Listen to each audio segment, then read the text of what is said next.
Europe's united front against Russia is showing fresh cracks.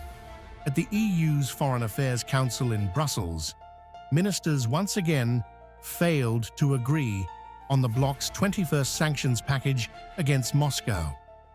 While leaders insisted support for Ukraine remains unwavering, several member states openly expressed frustration that months of negotiations have yet to produce a breakthrough. The divisions are no longer over backing Kyiv, but over how far Europe is prepared to go in punishing Russia. Today we are hoping for that we get 250 listings agreed, and then we are also working for the 21st sanctions package where we don't have agreement yet. Lithuania delivered the strongest criticism of the deadlock, arguing that Europe's economic interests are beginning to outweigh its security priorities. Vilnius said key proposals targeting Russia's energy sector remain blocked, and warned that weakening the sanctions package would send the wrong signal while Ukraine continues to face Russian attacks. We cannot put in front economic interest above the security interest.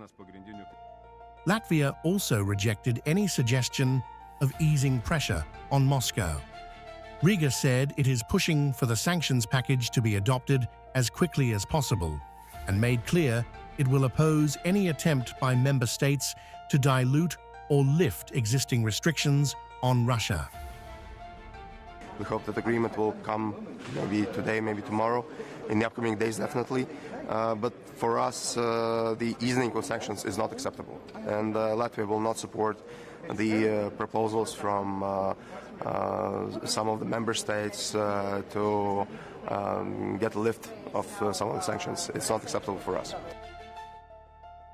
Belgium echoed those concerns, insisting sanctions are having a real impact on Russia, despite doubts expressed by some governments.